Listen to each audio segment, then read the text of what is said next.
Hello, everybody, and welcome back to the ATI podcast. We're here for episode 109, and our guest this week, featured artist, is NERVER from Kansas City. So we got a little Missouri love coming back to the show to talk about these guys and all the awesome stuff that they do. But it's extra special for me, guys, because you guys are Kansas City. So home state, I always feel good about repping home state talent, and you guys do it and do it well. Thank you. My first experience actually catching you guys live, we were talking before we started recording. I caught you guys on the Chat Pile tour here last fall at Off Broadway in St. Louis. I think it was October 1st was the date, if I remember correctly. And I was thoroughly impressed. I was aware that you guys had did the split with them last year, but you guys weren't really on my radar, with the exception of, I'll tell you who actually smartened me up about you guys, is Jerome's Dream.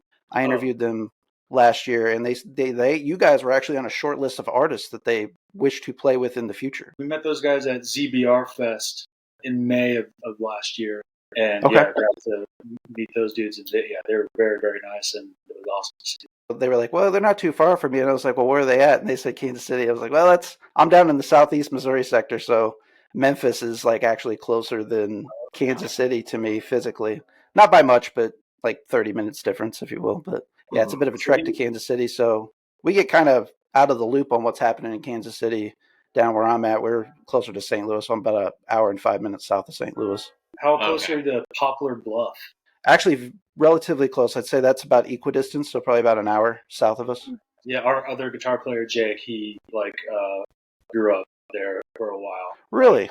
Through high school, yeah. Well, hell yeah. A lot of love for him already, because he was rocking the Failure shirt, and that's one of my all-time favorite bands. That's a band that I kind of passerby discovered in the 90s, and they kind of fell off the map, because I was like a child of the 90s, if you will, and things were like not what they are present day, with the access to the internet. But yeah, man, as soon as I saw that shirt, I'm like, all right, we're locked in, my man. Did you see them when they were like touring recently or last year sometime? Yes, I did. I got to see them in St. Louis. Well, Pops, Chauze, Illinois, East St. Louis, if you will.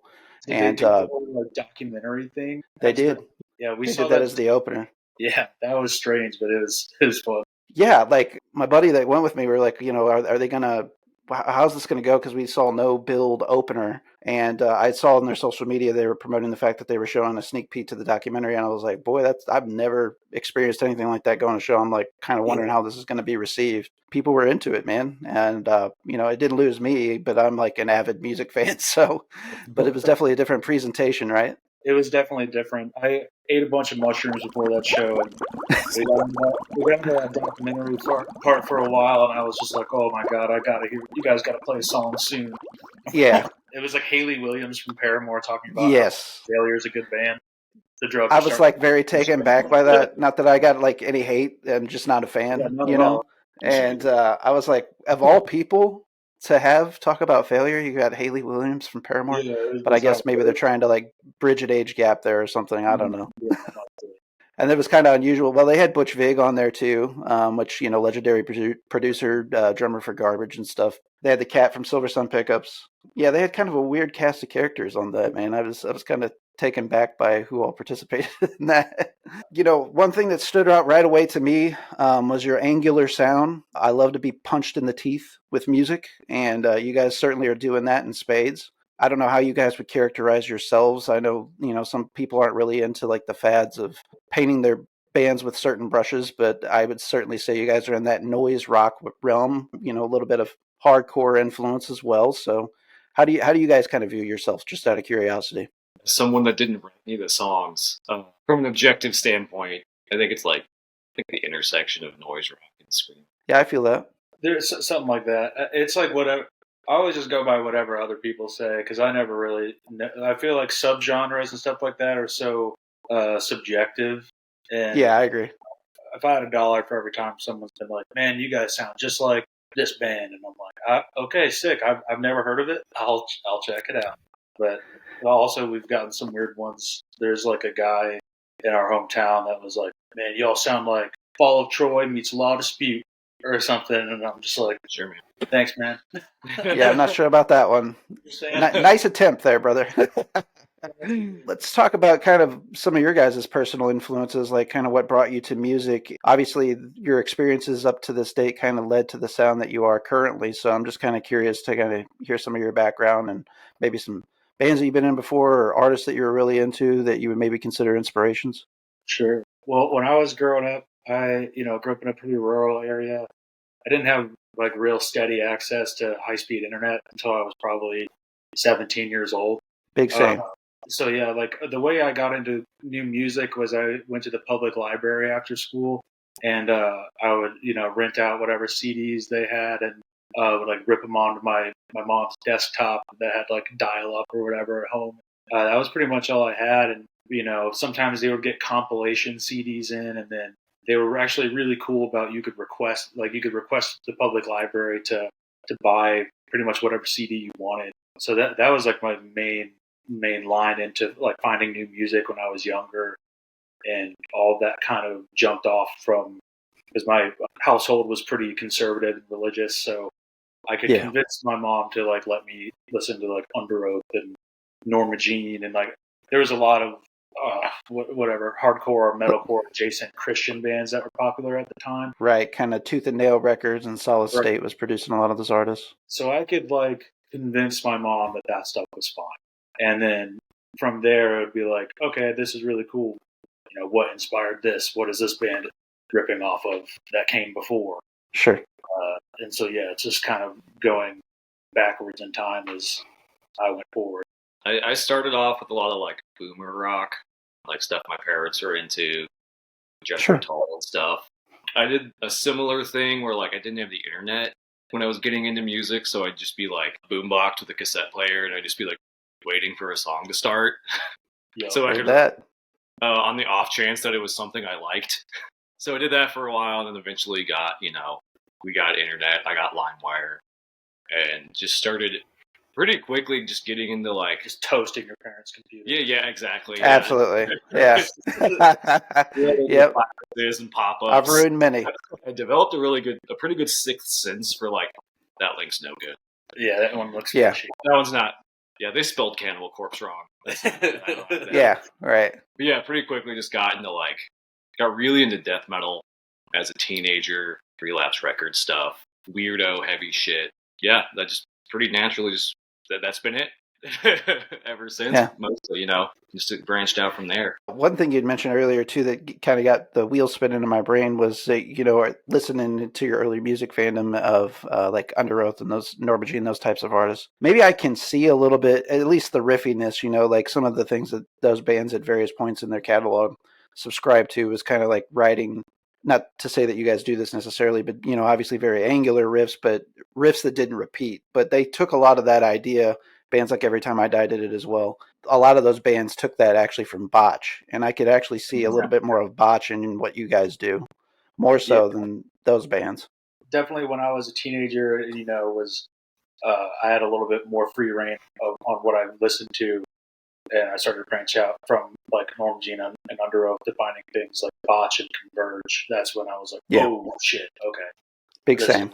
It sounds like you guys have like a lot of similar like music trajectory and stuff as I do. One thing before I get to that point though is you guys kind of mentioned it sounds like a lot of the access you guys kind of had the same issue with. Like, have you guys always lived in the Kansas City area or more rural areas? I've always lived in Kansas City. I grew up outside of a town called Fulton, Missouri. It's like I'm familiar with it. Yeah, and my mom worked in Fulton. My dad worked at the nuclear power plant that was out in the middle of nowhere. So they got a house that was in between the two, just kind of out in the woods, and gravel roads, and couldn't have no cell phone signal, stuff like that. So I had to go to town to make music and stuff, or just hang out in the basement listening to my dad's boomer rock CDs too. I had a lot of that same stuff growing up. I lived in St. Louis until 93, and then the flood of 93 took place. I was in kindergarten at the time, so we got transplanted down south where we had a lot of family at. So I basically ended up in this small town, Ironton. It's actually like there's a state historic site nearby in Pilot Knob. It's the Civil War site where they have the reenactments every so many years. It's kind of its big quote-unquote claim to fame down here, but like Johnson Shut-ins, Elephant Rocks, all that stuff's down here too in this area. Was it like a big mining community back in the day? Yes, it was. Yeah. A lot of this area is kind of recognized as the lead belt. So there's towns such as Leadington, a lot of lead and iron mining in this area. There's even like old chat piles that, funny to bring that up, but there's old like chat piles around here and everything that are like the EPA's having to come out and they're getting subcontracted. Like I literally just had my whole yard done because of the lead contaminants in my yard. So it's like a real problem around here from years of, generations of doing that. Now they're trying to start to mine cobalt. So yeah, a lot of mining in the area for sure. I had like that rural experience like you guys did. The school was actually our internet provider for some period of time, like the only internet provider. And it was like 56K modems up until I was like 17. And then finally like DSL came to the area. And I remember when like one of my buddies in high school finally got DSL. He was like a year younger than me and went over to his place and was finally able to like stream videos and things like that. Like that was just like open up a whole new world. So like I had kind of a similar trajectory where I was in a very religious household. I was listening to people that were Christian artists, but then when I had more access to the internet, my dad had kind of his affairs with the secular world, if you will. So he had a lot of like boomer rock albums. He had a lot of like old classic rock. He had like old shit like Sabbath, which still bangs, of course. So I was like always sneaking away to that and Zeppelin and Pink Floyd and stuff like that. So when I got to be a teenager and started to learn how to play music, my music horizons started to expand even more so. And then with DSL, it just everything kind of blew up. Yeah, being able to watch a YouTube video like more or less uninterrupted was crazy. Like I feel like I remember the first time that ever happened. Like I only had to let it load for like a few minutes, and then you could get all the way through the Saint Anger video at your church computer and be like, hell of a song to try to buffer. Oh, for sure. One thing I used to lose my mind to because I am still yet somewhat a big pro wrestling fan, and I would want to go and see like the results in the midst of the Attitude Era. So like 56K modem, I had to sit there at your computer for like 10 minutes just to load a web page. I was like pulling my hair out, just waiting to see like what happened on the pay-per-view. Did Stone Cold get murdered by Kane? I don't have like the depth of knowledge everyone else has from like growing up with it, and I'm really jealous of everybody that had like an older brother that got them into it. Yeah, a lot of that came into access as well. My dad was like always pirating cable, so he would like tap into the cable line. So that's the only way I was able to watch it was the times that he like pirated cable, or like we get taxes in and my parents would be like, we're going to splurge and get satellite. And we'd have satellite for like 6 months until they ran up the bill and they'd come out, disconnect it, So I've got holes in my chronology of watching back in the day, but yeah, it kind of gets all back into that access thing. We've kind of mentioned a few artists that were pretty eye-awakening already. Do you guys kind of remember any other like hallmarks in your music listening fandom, or maybe even show going experiences? Like maybe you finally went to, let's say, like a local show and started to understand like the depth of like what was happening in your surrounding music scenes? Well, one of my first shows was Mastodon, and nice. I accidentally saw Converge too. Oh, very nice. Never heard of before, and that was pretty wild for like 14-year-old me after just like listening to Pink Floyd for like 2 years. Yeah. Just like a crazy experience, Yeah, I didn't have like one like specific show I could think of, but I remember when I started driving to Kansas City to see shows when I was like 18. I remember going like finding like a DIY scene that was like real and active, and that had a bunch of people coming to it, and they definitely opened my mind to like, oh, you could play music in front of people even if you suck. And really, then the floodgates were open. It's like, there's no rules. Yeah. I had a very similar experience too. Like I'd always played like in like jazz band, marching band and stuff in school, and wanted to pursue music, but I had no clue how to go about it. And when I realized in a town nearby to us, which was Farmington, was only like 20, 25 minutes from my house, they actually had like their own little local music scene going on, and bands like Fall Out Boy and Underoath and those, like before they made it big or had any notoriety, were coming through our area. And I was like, wow, this is, Spitalfield was another big artist to come through here pretty routinely, My Chemical Romance. I was like really shocked at what I was seeing. That was kind of the big eye-awakening moment for me. It was like you said, some of these local bands have been open for these guys that were touring. I'm just like, I mean, I'm not a great drummer, but I can probably play better than that drummer that I see. And like, maybe I can start my own band. It's kind of like a weird way to kind of back into it. But, that was kind of my initial thoughts into like, I can do this, and I'm going to try and start my own band though, too. People that give a shit enough to like, right. Let me try to do this. And of course, like the community that you discover too, when you start going to shows, like other like-minded people as well, I mean, I'm sure a lot of that, probably those initial formations of friendships and what have you for you guys, like for me, was seeing people in certain band shirts, that are like, hey, like I'm aware of that band. Like, I love Poison the Well. Let's talk about Poison the Well. Like, let's start a band like Poison the Well. Like things like that were kind of like launching points to getting shit going. For me, I don't know about for you guys.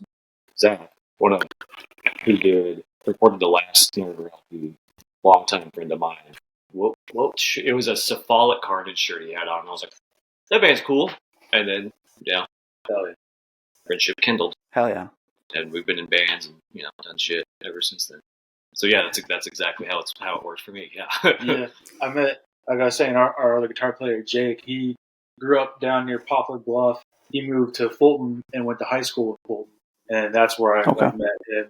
Because he was friends with like this kid I used to go to church with, and these guys were like a few years older than me. I remember going to see their band shows at like some kid's dad's like mechanic shop. I'm like, oh no, you can do this. Like, we were still friends, and then a band together this many years later. So I love friendships that last the test of time like that, man. It's rare to see nowadays for sure. It's kind of like our podcast network is built on friendships that established back in high school, and we're still friends to this day. 20 years later. And so I love seeing it going on. One of the things that I remember distinctly in my conversations with my parents when I was younger was, you ain't going to have these friends forever. What you're doing right now is not that important. I'm like, yeah, you don't get to write my rules of my life. I'm going to make these decisions. I'm going to nurture these friendships. And here we are today. It's like you don't have any friends. Right. Exactly. Yeah, like I'm gonna take advice from you about friends, right? With the neighbor, not like having friends. Yeah, exactly, 100%. Yeah, and that's pretty common down here in the rural area. I think somebody's your friend, but they want to come over and throw fists the minute that your barbecue's going on 10 minutes too loud next door too. It's the type of friends you got. The thing too that I think kind of contributes to your sound, and occasionally I like to go down these rabbit holes with people, is kind of like your guys' gear choices. I think it kind of obviously pairs and contributes to your guys' angular sound. You don't see a lot of, you got a grabber bass, right? Is that, do I remember? Ripper. That's right. Yeah. So like those things got a distinct sound, and it definitely contributes to your bass tone somewhat. And I believe maybe one of you play a PV guitar. I can't remember who, or maybe I'm misremembering. That's you? Yeah. I play a T60. I love that Gibson Ripper. I bought it from a guy down in Springfield, Missouri, for like, I want to say I paid like $550, maybe $600 for it. Good Lord, that's fantastic. Yeah, and it was kind of fucked up. Like I think he had kind of got it secondhand from someone else, and it didn't have the original pickups in it. It didn't have the original electronics. It looked like someone had like tried to refret it. It was just like it was sort of a project, and then like over the years I kind of got it as close back to stock as I could. And then our practice space got robbed, and it got stolen for a while. And I was so lucky to get it back.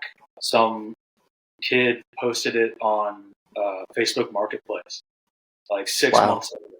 I was able to go and get it back, and it was like a whole dog the bounty hunter like sting operation with these like rural ass cops. I was like, nice. On the phone with them, and they were like, "Who is the? Send me a screenshot of the ad." And then I did, and this cop was like, "Oh yeah, I know that fucking kid." Oh, that's hilarious. The town fucking thief. Yeah, infamous. Yeah. wasn't his dad like barricaded inside? Yeah, Like, dude. The cops. Oh my god. Foil on the windows. Yeah, like, he started to freak out when the cops came, and the cops like opened their garage and they had some of Thrasher's shit, like Thrasher's like Marshall combo, yeah, and like some other stuff from the practice space. And yeah, I guess this kid's dad was like a real like I don't know, sovereign citizen kind of guy. So he started waking out. yeah.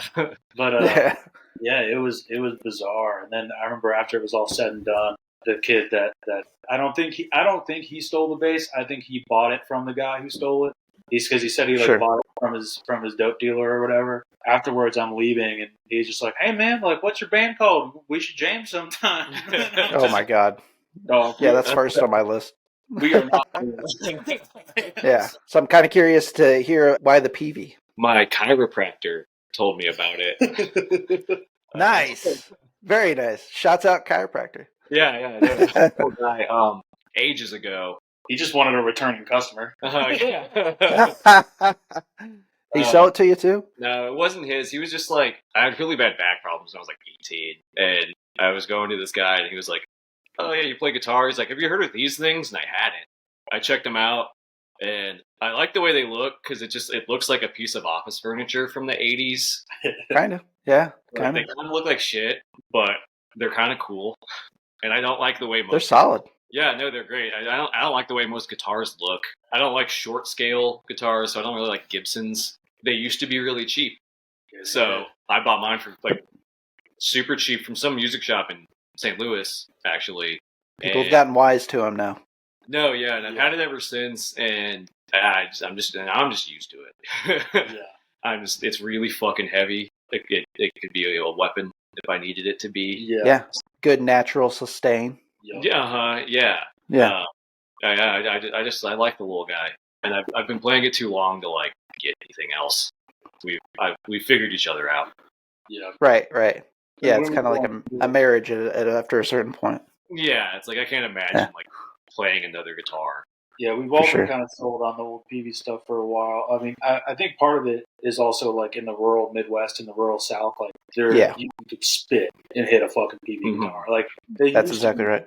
They used to be everywhere. Like every pawn shop, every Craigslist ad, like they were fucking everywhere. And they were dirt cheap, and they were made in America, and they sounded good. I'm thankful to have gotten in before like prices went crazy, but Dakota's got that T60. I have the exact same T60 that we bring as like a backup guitar on tour. And then I've got the T40, the bass version of it that I bring as a backup guitar on tour. So there's been times where like all of our shit is fucking up, and so we played shows with like two T60s and the T40, just like all like have matching guitars like a country band. That's hilarious. That's hilarious. It's always fun when that works out. Yeah, I like the T40s too. I believe when I saw Chat Pile play, and their bassist was playing a T40 as well. He's got that one he's always using. Luther Manhole has got the. That might be Stin's too. The white T60, and then they put an aluminum neck on it because that shit snapped whenever they went to UK. Oh damn! Yeah, and I used to have the middle ground. There's a PVT series bass called the T20. I had the white one, so it's like the in between of those two. And I just sold it to Claire from Nightosphere last week, and they're going on tour with Chat Pile soon too. So. One thing that I want to bring up too, while I got you gentlemen, is drums is my primary instrument. I play guitar and bass as well, but drums is something I've been playing since I was 12 years old. So I'm always looking at the drummer first, and I was thoroughly impressed with your drummer's chops as well. I think he kind of comes in kind of unsuspecting, unassuming, but man, that fella can rip. I really enjoyed the drum performance there that I caught from your guys as well. Oh yeah, dude knows how to do what's right for the song for sure. Absolutely, he's not like a real. A show off or nothing. He just kind of does what is needed and what works best. My favorite drummers are like pocket drummers, and he's very locked into the pocket. You know, I'll take a drummer in the pocket any day over, this is an age-old debate between drummers, but it's like, are you a John Bonham guy or are you a Neil Peart guy? I got respect for what Neil Peart does, but I'm a John Bonham guy all the way. I'll take the pocket any day over all the flash, and bring a little thunder. and he was definitely thumping the hell out of those skins too. Mm-hmm. Yeah. So has the band as a unit been together, completely from the start? I'm just kind of curious to hear kind of about the makeup of the band and how long everybody's been involved in it too. Yeah, so we've had a few different little changes over the years. It was me, Matt, and Jake used to have like a emo violence band called Celebration, and that was 2018 or something like that. And then we decided to like start writing slower and longer songs, and actually like maybe starting to repeat some parts from now and again. We were like, oh, now's as good a time as any to change our name. We had also had like a bunch of problems with like putting our shit online because of the name Celebration. It would get like mixed in with a bunch of other stuff, and so we were like, oh, we better pick like a nonsense word so that doesn't keep happening. And we changed the name. We're a 3-piece for a while. Went on some tours that way. Probably 20 Believers Hit came out in November of 2019, I want to say. Was Okay. the first record. Yeah. I thought you guys had been a band since about then, or at least this version, NERVER. Oh, yeah. I remember because, we got all of our vinyl of the first record, like right when COVID hit. Damn. So we sat on those for a long time. Damn, man. Eventually, when we could tour again, we hit it pretty hard and, had another record after that. That came out in summer of 22 is when Cash came out. Cash. And we still wrote that all as a 3-piece. We were touring on that for a while, and then we're like, oh, I think having a second guitar player would be really crucial. And so then that's when Dakota came along, and we started touring as a 4-piece.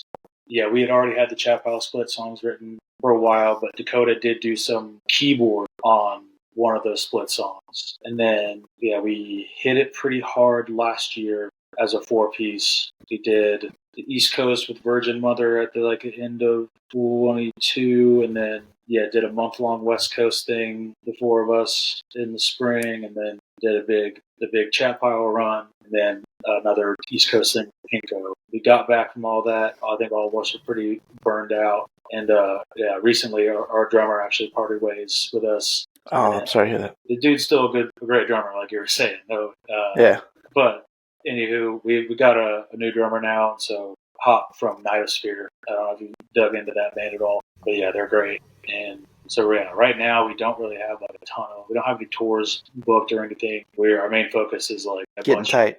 Writing a bunch of new songs because we've never written with 2 guitar players. And so it's just me and Jake. So I think having a second guitar player around to help write stuff will be sweet, and then writing with another drummer will be a different experience too. And so that's the main things. We're holing up in the basement of my house and writing a new record is kind of what we've been up to recently. I saw some of the teases of, a member change and working on new material across your guys' social media, Facebook stalking you a little bit. So what is I know sometimes it's hard to dictate these things, but what do you feel like is a realistic goal for us to hear new music from you guys in the future? I'm not positive. I think it's been coming along. We had to get ready for a show, and Hop had to learn a bunch of old songs real quick. But then after that, we've just been writing new stuff, and every practice we've been coming away with something that we've all felt is pretty rock solid. Mm-hmm. So, if we keep up at the pace that we're on, I would like to hopefully have, what is it? It's March, almost April. Mm-hmm. If we keep on this pace, I think we could have a new record recorded by the end of this year. I guess it's kind of hard to say. Sure. But everything's been so far so good. All the new stuff is sounding really killer. I'm excited to see how it all pans out. Well, I'm loving hearing that it's moving in a positive direction, and just being a fan and listen chronologically to your guys' catalog, you can see that progression of you guys as a band, where your musical direction's going. I'm curious to see now with the Dakota, contributing as a second guitarist in the songwriting and stuff too, like what direction you guys might go in. I made this point earlier whenever we were talking, the fact that, I kind of came and went in blind to your guys' show with you guys opening up for Chapel. I was aware of you having done the split with them, but I talked to our friends over in Jerome's Dream. Eric in particular was highly complimentary of you guys and wanted to, play a show with you guys in the future. So I kind of went down some rabbit holes and checked you guys out further, and hearing that initial stuff and getting an idea of what you guys bring to the table, seeing you guys live. I think people need to experience you live. I think that, if they aren't already won over with hearing your music digitally or having a physical copy, I think definitely you're going to sell yourselves when people see you guys live. You guys got a great stage presence. You guys are very powerful sonically, and I desire those experiences at a live show that I have no choice but to be engaged in. You guys just up there playing your instruments and playing your songs. I feel like you just like wake the room right up, and those are the experiences I desire when I go to a show. Me too. I appreciate that. It's always about playing live. Like recording it's just very like foreign and sort of bizarre to me. Like being in like a studio and like a quiet room, Sure. There, and you're like it's always just kind of feels like unnatural and weird. But getting on a stage and in front of whether there's 50 people or 500 people there or whatever, that just kind of comes really naturally at all. Yeah.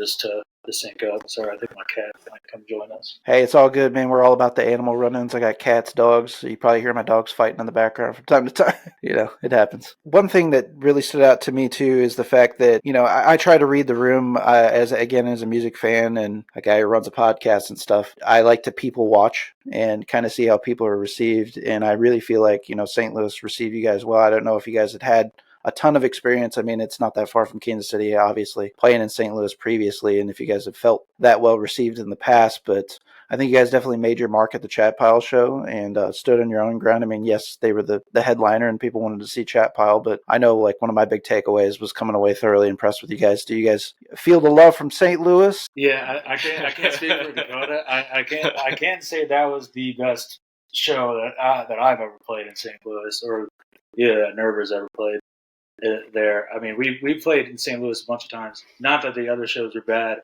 but the last few times we played there have all been at the Sinkhole. And those folks have always done us good. And then and the time before that, we played this record shop there one night. Yeah, the record space.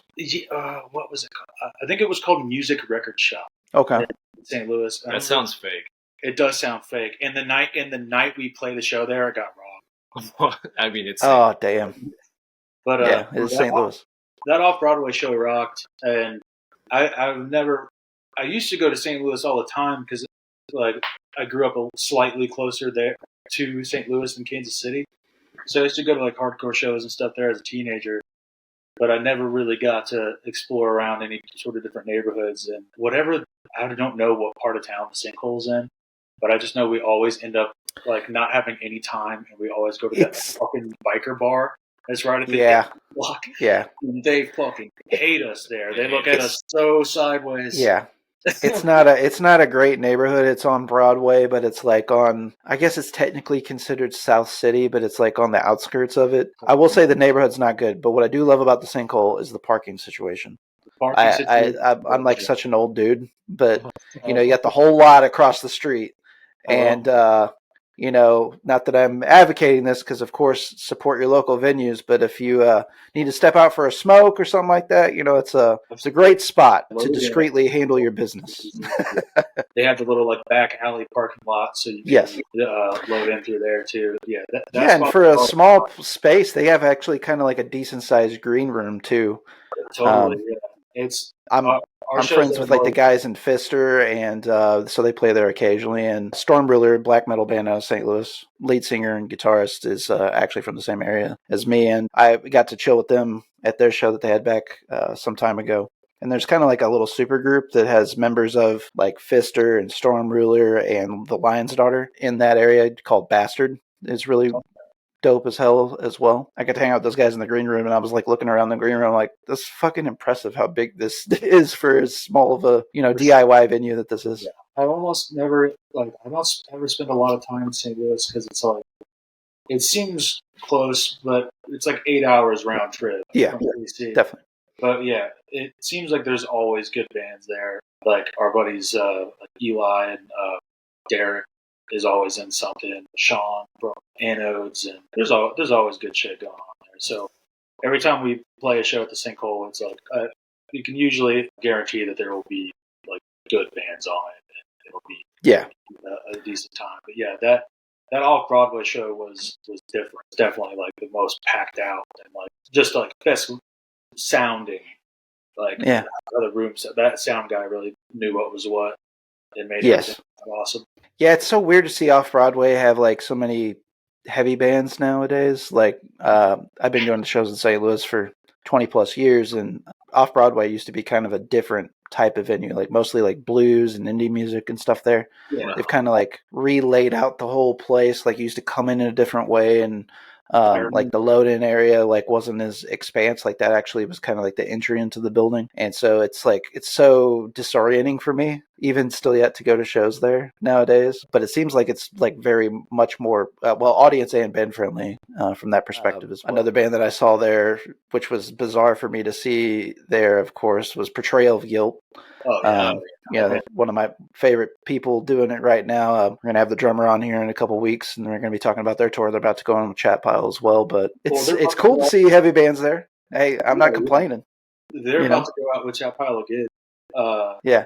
I think it's Chat Pile, Portrayal, and then our homies in Nidosphere are doing some dates like down south. So yeah, that is going to rock. And we've been knowing, or at least been tangentially aware of like Matt King's bands, because his old band Illustrations used to tour up through here like back when I was in high school. So yeah, we've been.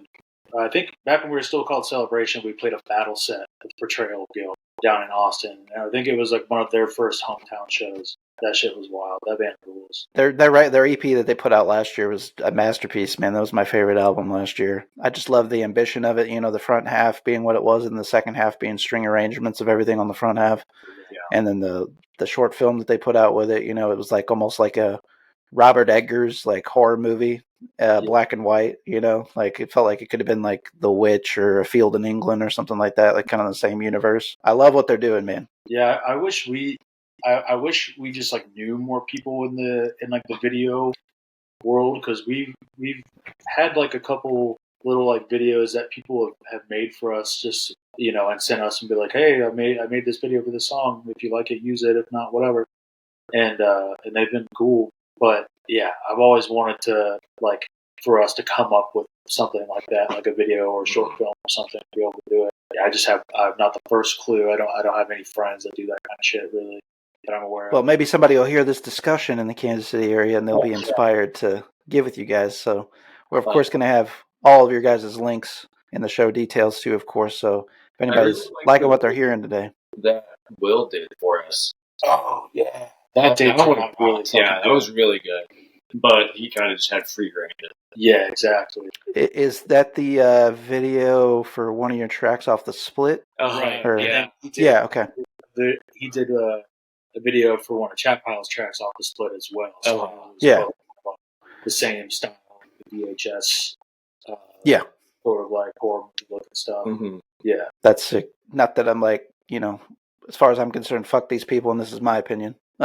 So don't blame these guys for it. I saw the Pitchfork write up on you guys that I felt was like kind of dismissive, and I'm like, fuck you guys, you ain't got to be like that, But they were talking about the video for the single as well, or for one of the tracks that you guys had on that album. Pitchfork has kind of made Chat Pile their recent heavy music darling, and they deserve it. I love Chat Pile, and you guys love Chat Pile. You guys know them, so you'd be able to speak more acutely on it, and they're getting everything that they deserve. But the pitchforkification, if you will, of like bands, I don't think that their opinions weigh as much on the public perception as they once did.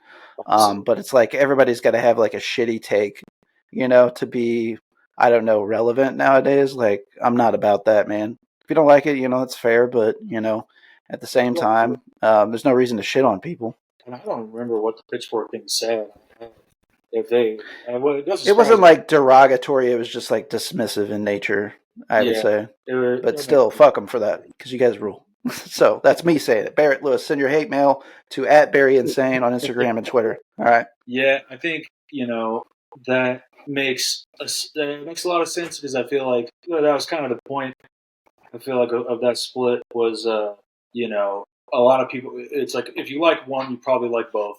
But and then when we went on that big tour, I think a lot of people who probably hadn't seen us live before got to, because we were opening the Chat Pile and everything. Sure.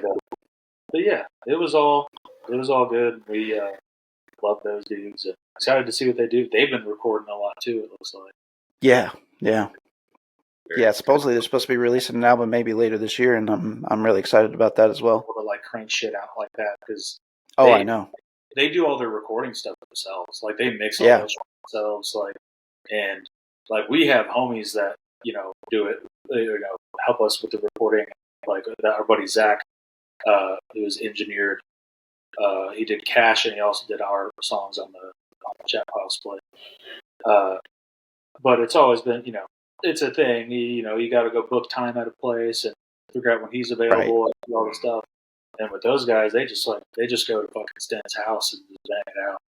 And yeah, very jealous of it. I also don't like if you try to get. I don't know what Pro Tools like.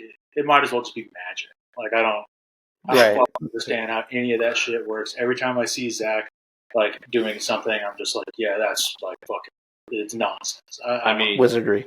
I went to Pro Tools school. Yeah. And I just don't like looking at computers that much. I hear you. Yeah, it does get a little mind-numbing, unfortunately. Yeah, and analog recording is really fucking expensive. So yeah. Unfortunately, that's the way. Like this is just me in my pipe dreams here, of course. But I think like if you guys ever get the opportunity to go to some place like God City. Like, I think that'd be just a fantastic experience for you guys. I think, like, your sound would translate more so in that type of setting. Like Kurt Ballou from Converge's studio. For sure. Like, he can really kind of capture bands that have that, like, gnarly... Like, honestly, if I was to, like, say, like, if somebody was, like, to say, what does NERVER sound like? I'm like, they're just fucking gnarly as hell. Like, you guys are just sound gnarly. And I think that's, like, the best descriptor to, like, what your music is. And I think it's hard to... Like, that's the curse of a gnarly band, though. It's, like, it's hard to translate that to a recording. I think, and I think that was kind of music that I always tried to write in my active days in the Midwest music scene, and we always found that same trouble was kind of translating that same energy through a recording. Mm-hmm. Yeah, I think that every time we've done it, we were getting closer, and it's probably one of those things where we're never gonna like record a record and be like, did it perfect, nailed it. Yeah, like there's always room for like improvement and everything, but the Chat Pile thing we did with Massive Sound Studio, it's the bass player from Shining. It's okay, and then it's cool. It is cool, cozy. And it's right down the road, and it's like doesn't cost an arm and a leg either. Our buddy Zach did all the engineering on that, and then we sent it to a fella named Magnus Lindberg. He's in that band Cult of Luna. And he did the mastering for that. I think he goes to Stockholm or something. Yeah. Like that. Yeah. And that I thought turned out really sick. And if it ain't broke, don't fix it. But that's not that if someone didn't hand me a bunch of money, I would. Right. Of course. Go and see what Kurt Ballou Studio is about or whatever. Yeah. So if Kurt Ballou's watching right now. Yeah. Kurt Ballou. Yeah, Kurt. Let's hook these guys up. Yeah. We could pay you eventually. Yeah. Well, Kurt's a homie, man. I'm sure he'd work with you guys if this comes across his desk. Not that I'm trying to tell anybody what to do or anything. Have you guys ever like entertained recording live, just like doing a live recording, like live in studio maybe, and seeing how that translates for you guys, energy wise? We usually that's how Cash was, right? Yeah, we usually always do live. Like we'll do the vocals separate, but everything else is just like we're all in a room together, just playing the songs over and over again. I got you. Get it good. We've never done how do you call it? Like track by track. Yeah, we've never done it. Right. We've always done it live, and then we did do like a live on the radio thing a while ago over in Lawrence, like the college radio station, and that's got to be on the internet. It's on YouTube or something somewhere.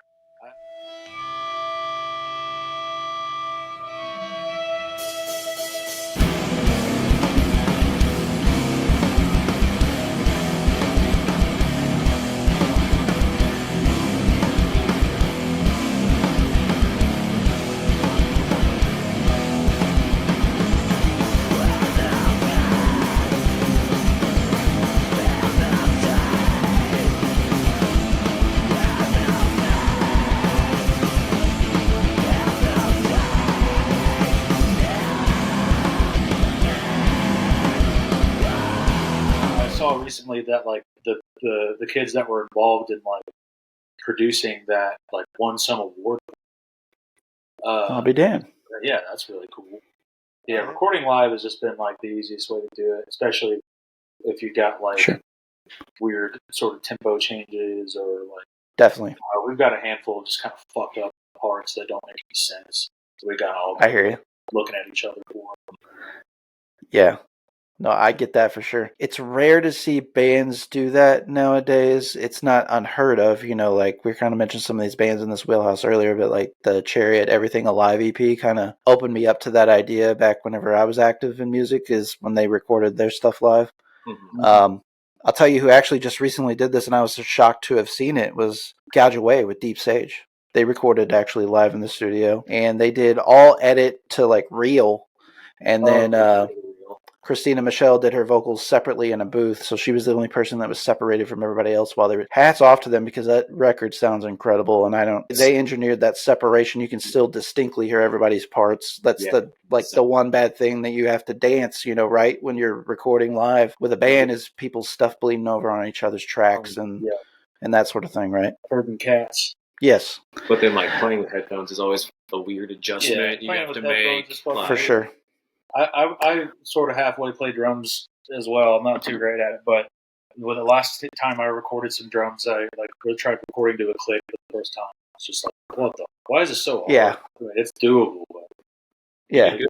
Thanks, man. I don't know if this is the same experience you guys had, but like how I started to like learn to play music was just listening, like by ear. Like I didn't really have any formal training initially. I mean, eventually I got some theory and things like that. Like when I started doing like marching band, I actually played saxophone in that. But like I just sat down with like, my dad had like some old gospel records with like some like real steady beats. And I was just like started with that, like Denny Carell. This is like a obscure shout out, but some like Denny Carell or John Tesh shit. Like I just sat there and learned like a little simple samba beats or like 4/4 rock beats and stuff, and kind of just like built from that. Like that was almost like learning to play to a click though, because a lot of those artists, you know, in studios were playing with clicks. So I had like a very good natural timing that was established in me. And then I started playing with musicians who weren't very good at playing with clicks, or so I'd like to like try and offset my playing to kind of match their tempo if there was a lot of time changes and stuff. Yeah. So like I feel like I've kind of personally gotten away from that. I'm just kind of curious if like you guys had a similar discovery whenever you guys were playing music, like how you kind of were introduced to your instruments. Yeah, for drums, for me it was all like playing along with the and because I just wanted to play fucking fast, and it's fun, man. It's fun. But then as I got older, I got more into guitar, and like one of my best friends growing up, like we were talking about, pretty rural area, not a whole lot of people. So one of my best friends growing up started learning drums, and so it was just like, well, okay, I'm not the drum guy anymore. Like if you're gonna learn drums, that shit, I got to learn guitar, and then it just kind of went on like that. But yeah, definitely with playing along to other stuff, it was always super important for learning. And then once you had someone else to play along to, that kind of went out.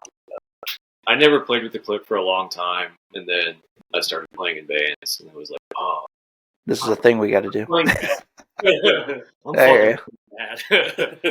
So I kind of had to learn that skill, and I like it. It kind of became a game. It's like, okay, I need to just like play to the point where I can't even hear the click, because it's so like, I'm so like on top of it. So that's I just entertained myself that way, you know. Sure. Interesting doing something, because it's kind of a boring thing to do, to play to, like, it's kind of like a nerdy thing to do, but like find ways to make it interesting. Learning to play, I just spent a lot of time on Ultimate Guitar. Well, it helps with that dexterity for sure. You know, printing out fucking Master of Puppets. Yeah. 14 pages of tabs. A lot of classic rock. Yeah. Just all the time. Because that was the only way I could convince my parents to like pay for lessons or help me pay for a guitar or whatever. My dad would be like, "You learn all these songs. You learn all the music I like," and instead of all that, you know, screaming bullshit. You play me along loosely. Yeah, you learn some 38 special. You come back to me with and we'll talk about Be helping you pay for little BTO. Yeah. BTO. Yeah, I remember when I first learned how to play that Molly Hatchet song, "Can't You See?" And my dad had requested that one on repeat on guitar when I was like 16, 17. They actually purchased like a Squire Strat for my brother to learn to play guitar, but he never like really fucked with it initially. And so I was like, I'll do this. My first guitar was my sister's guitar. Nice. What was it? It was a Mark II steel string acoustic. Slice the hell out of your fingers. Yeah. Right away. Yeah. So Time to man up. Guitar, you play acoustic or electric? Right, yeah, that's the classic hillbilly question when you tell somebody you play guitar, like there's a difference. Yeah. You know, you play guitar, you play guitar. Burn my Bob Dylan There you go. When you like slip up and tell your coworkers that you play music. Yeah, I've had that experience in the past. While my band was like doing like weekenders and stuff, I started working at a hotel, and I would save my vacation time. And they occasionally, my coworkers would ask like, "What's going on with the band thing? Like, we want to hear that." So I was like in a melodic hardcore band, and then it kind of turned kind of post metal-y, more in the vein of like, I don't know, Intronaut, stuff like that, little doomy. But then I also like started playing in other bands at the same time. So anytime they'd ask to hear my band, even though I played them like the real hard shit, like they were like, "Man," I like the maintenance guys. They were a little bit more open to shit, but they were like, "Man, that's some heavy shit, like Pantera, man. Like I don't know if I can fuck with that, man." You know. I was like, well, I appreciate you giving it a shot. So anytime they asked to hear music after that, I would play like whatever indie band I also played in at the same time. Yeah. You know, just to kind of ease the brain the listening experience to them. You know, so it wasn't too foreign, shaking their world too hard. That's why I have to go and scream. Yeah, exactly. Yeah. The big thing I got to is like with my drumming, because you know, I would use like a lot of cymbal work and stuff, and it's like, why you hit them cymbals so much? Why you hit them cymbals so hard? It was like the big comment I would always get. It's like, that's what I'm going for, man. It's just my thing, you know. I love breaking cymbals and spending my whole paycheck on new ones. Yeah, unfortunately, that was kind of my life there for a little while. So, guys, like we've kind of talked a little bit about what perhaps is happening down the pipeline. Let's talk about some like goals and things that you guys have set for yourselves outside of, you know, getting material together for a new album and picking up some shows whenever we got things a little bit more solidified going forward. What are some goals that you guys feel like collectively as a band that you guys have set, or maybe they're just like things that you have internally that you probably are all locked in on? Like, let's talk about some goals that you guys have in the future. Yeah, definitely. First and foremost is just writing a bunch of new songs. Because we did a lot of touring last year, or at least a lot, you know, for us, and it feels like we've been touring on the same material for a long time. And also, it's like that can burn you out on your stuff too, for sure. Yeah. And so that's kind of number one on the docket, and something that like more far out goals and stuff we maybe want to do. More, I'll tell you what, support tours kick ass. We've never really done that before, except for the Chat Pile tour. We'd love to do some of that type of stuff. Never been to Europe. I'd like to check it out. I've had some friends. I think you guys would be received very well over there for sure. Oh yeah. No, I'd love to go check that out. We've been to Canada a few times now, but yeah, never done Europe, never done Mexico. Even though I really wanted to on that West Coast tour, we had a day off between Phoenix and San Diego, and I really wanted to try to book Tijuana, and it didn't pan out, which was, you know, maybe the best. There's a badass band from Tijuana right now. It's like one of my favorite newer hardcore bands is Violencia. They play like in the Southwest a lot, and Texas specifically. But I think you guys would like pair well with them if you get the opportunity to go down there. I think they've got a decent following down there. But chick lead singer, like she fucking rips it. They're fucking hard as nails. Like all their songs are like 70 seconds long too, you know. Yeah, that's what I'm talking about. Ed Hockley's doing 3 or 4 dates down there. Oh no shit. I didn't realize that. Yeah, that rules. Tijuana, border towns. I think so. Yeah. Yeah. Yeah, you gotta be careful. It's kind of dangerous down there. But I don't know. It's kind of dangerous up here, man. Yeah. That's true. That's true. It's very true. Well, from my understanding, just like dealing with the cops is yeah, right. I've heard too. With They all try your, to, all your yeah, they try to extort you. They're just Yeah. like, pay me That's more. exactly right. Yeah. The cops are like more corrupt than the fucking cartels down there, Yeah. you know? It's kind of fucked up. So yeah, we'll see. I don't know, but yeah, I just want to see more places I've never been, you know, and just keep Definitely. hanging with the boys and making some tunes we all dig. Just would love to get a new band, especially since I just crashed our old one. So yeah, that's future goals probably. It's not our old band yet. It's still our band. It's still our band. That's true. It's still Yeah. Still in your possession. it just doesn't run so good. So yeah, that'd be cool. I don't know. Chat Pile swears on like actually not even just them, a bunch of other bands before, but just swear on like renting a band, which I've never tried to do before. But maybe they're probably fucking right. It's not a terrible idea, especially like, you know, upkeep and all that shit. You know, it's just like whatever deal you might run into is just the best scenario. But I guess you guys run a pretty decent like half stacks and stuff. Yeah, we just got so much So shit. yeah, I was gonna say you got really with the number of you that there are, you probably would be best if you're gonna, you know, own one. You definitely can't get away with anything that isn't like a 15 passenger, probably. Yeah. You know. Yeah. So we used to tour in a conversion band back when we were a 3-piece. So we could get away with that. But now you got 4 guys, and Yeah. you know the newest guy, our new drummer, he's as tall as the day is long. Like that guy, he needs his own bench, you know. So yeah, you can't really get away with anything less than a 15 passenger unless you want to pull a trailer, which fuck Right. that just seems like you're asking to get robbed. Yeah. I mean, I know people. I know that there was a bad run of that in St. Louis for sure. Like there used to be the Ready Room in the Grove was kind of the happening venue there for a while, and it was supposed to reopen, and it just never took back off. But yeah, man, that place was getting hit. Like it seemed like on the news every single week. Some prominent bands were getting robbed there, some of which have not come back on purpose just because of that. You know, so For sure, I understand that for sure. I saw I Hate God 6-7 years ago, and they got robbed during their set in St. Louis. Yeah. I remember that. That was fucked. That Firebird place isn't still around, is it? No, it's not. That was my favorite venue in St. Louis. You guys have hit up some of the more prominent ones, especially for the genre. There are some other places. I mentioned the Record Space earlier. Don that has the Record Space. He does a lot of shows there. He's pretty good about like promoting artists, selling local too. Like a lot of the local bands will go do like CD releases at his business there. I'm hearing a lot of love for CBGBs in St. Louis. I have yet to go there myself. I've played a show there.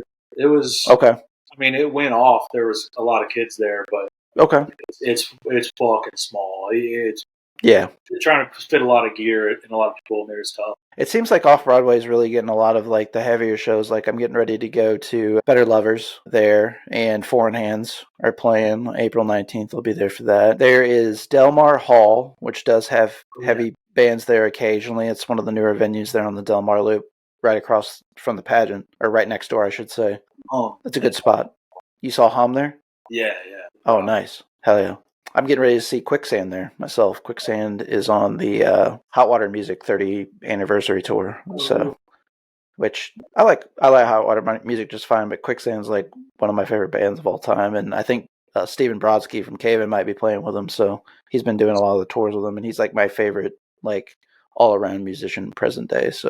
Oh yeah, that's kind of Is the new Foo Bar cool? Yeah. So the new Foo Bar is Red Flag. I had actually saw my first show there last Tuesday. I saw Black Flag. Wait, which Black Flag? Well, it's Greg Ginn, so it's like, you know, technically as far as the DNA of the original Black Flag, I guess that's the one to see, right? But Mike E.V., the skater, is doing vocals. He's officially been in the band for 10 years, but he has been doing stuff with them since 2003. So really at this point, he's the longest reigning vocalist that they've ever had. I did not like. I'm gonna be honest with you. Like I'm a Rollins guy. You know, I do like Keith too. You know, from the Circle Jerks and Off, the original vocalist. Yeah. But I was like, I don't want to see anything with Mike V before I go because I don't want to have like preconceived notions or anything like that. You know, I just kind of want to go in blindly. I've gotten more and more like that with like my older age. Like I want to experience you live first and form my opinion based off of that, not what I hear recorded, because I've too many times now I've heard bands that the recordings don't do them justice anymore. So I was like, I'll see him live, and I came away thoroughly impressed by Mike V. Like he performance wise, presence wise, like sound-wise, he sounds a lot like Henry Rollins. You know, me and one of my older buddies that I played music with in the past, we kind of bonded over My War. That was kind of like our album that launched our friendship. And they did, it was the My War 40th anniversary, so they did that from start to finish, the entire album for the first half of the set. They took a break for 20 minutes and they came back and did greatest hits. And every song they played, I wanted to hear. I did not walk away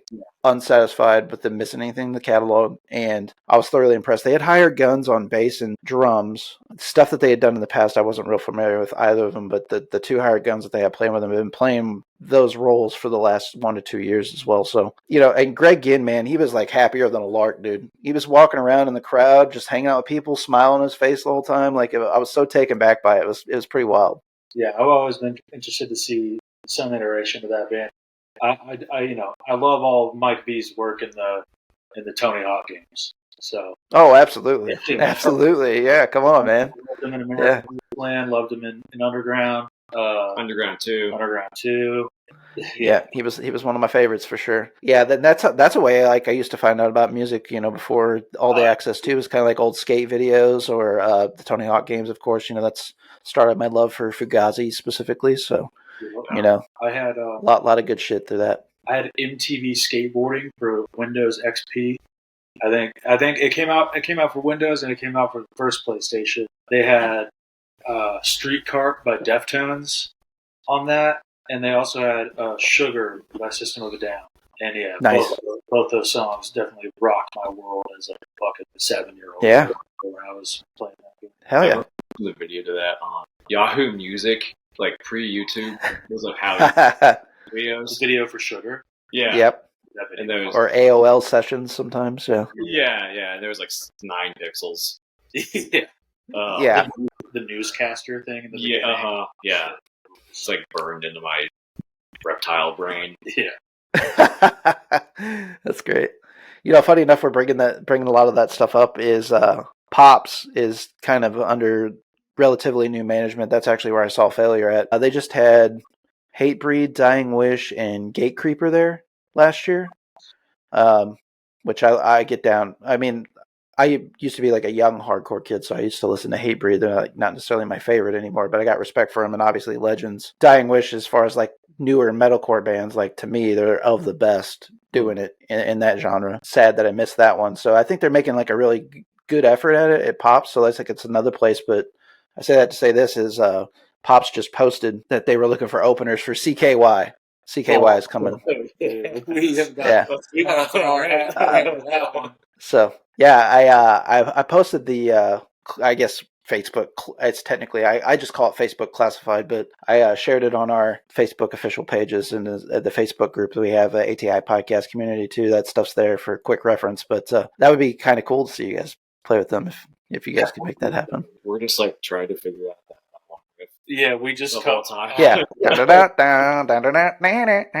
Yeah, I hear you. That always stuck in my brain, man. I kind of fucked with CKY back in the day. For sure. No hate. I mean, yeah. I used to go they were gnarly too when I was a kid, even though I fucking definitely shouldn't. Oh, yeah, my man. Yeah, it's questionable territory out there. Like, I would somehow, like, con my dad and, like, taking me to some metalcore show there. You know, he was like... Damn. Right next to the strip club, too, man. Right, so he was just, like, he could hang out and, like, drink and stuff while I was, like, watching Underworld or whatever. Did what we came there to do. Right. Everybody won. It was a win-win, right? Yeah. Pops has had some great shows over the years. I've caught several great acts there. Thursday, Dillinger Escape playing Between the Buried and Me. Animals as Leaders when they first started played there. Well, guys, it's been a pleasure to get to know you. I'm really excited to see what comes from NERVER in the future. You know, you guys got a forever fan in me, you know, again, and even if I just equated it back to that one show going experience and hearing what you guys did, you know, I really do mean it. I crave those type of experiences, and you guys are a band that deliver on that. And so anybody that can kind of tune into and lock into what I'm talking about and desires those experiences and going to shows, you know, NERVER brings it. So I highly recommend catching these guys for sure. Sweet. Thanks so much for having us, man. Appreciate it, yeah. On the way out, I got to, of course, let you guys promote where people can stay up to date with you and what you guys got going on. So what's kind of your more active social media spots for people to stay in touch with you? The main one, I think, is Instagram. I believe it's NERVER KC. Type in NERVER, you'll find it. we're fairly active on there, and then very occasionally one of us will tweet something funny on tour, but those times are few and far between. Instagram, Bandcamp, probably Nerver KC, Bandcamp, Yahoo Music. Hit our Live Nation profile. Live Nation. Reverb Nation, or what was that called? Yes. I see. I couldn't even do the bit. SoundCloud, whatever. We're on it all, probably. If you guys really think this is a treat, what you guys have heard, let's talk about today. And of course, you guys will hear some clips of their music here on the produced product, if you will. Is be sure to check out their SoundCloud rap project that they have also. Yeah.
Hey, this is Barrett from the ATI podcast. Episodically, I will be chatting with a featured guest, bringing a spotlight to their craft. Artists, musicians, filmmakers, actors, small businesses, athletes. Nothing is out of bounds. Hear my discussion with rising talents and entrepreneurs across all traditional podcasting platforms, as well as YouTube.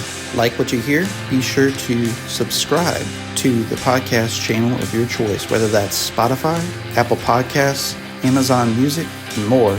Just click the subscribe button and leave us a 5-star rating. Also, subscribe to us on YouTube, where you can get full video episodes of the ATI podcast and see our guests in their work. Stay in touch with our ongoings, events, and guest list across all major social media outlets: Instagram, Facebook, TikTok, X. Just search the ATI podcast. We would like to thank you all for your continued support, and as always, stay safe out there.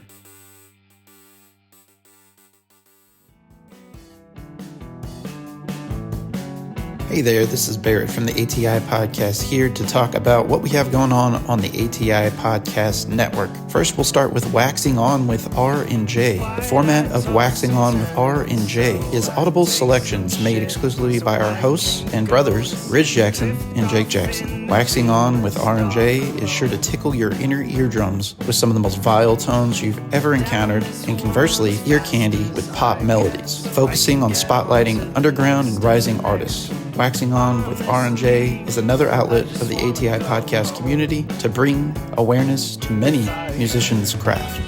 Also found on the ATI Podcast Network, Nod Narb's Closet, hosted by Brandon Stewart of Edos Inn. Nod Narb's Closet is a wing of the ATI podcast programming that delves into the world of roleplay games, miniature painting, diorama making, occasional pro wrestling match watch-alongs, providing commentary with a dash of jocularity and satire, and much, much more. Of course, leading the pack is the ATI podcast. On the ATI podcast, we episodically invite guests onto our show to spotlight their talents, whether that's musicians, filmmakers, artists, actors, businesses, even athletes. Nothing is off the table. The focus of the ATI podcast and its collective creative arms, whether that's Waxing On with R&J or Nod Narb's Closet, is to bring awareness and focus to people's talents. Be sure to follow us across all traditional podcasting platforms, and for the full experience, subscribe to our YouTube channel. Just search the ATI podcast. Stay safe out there.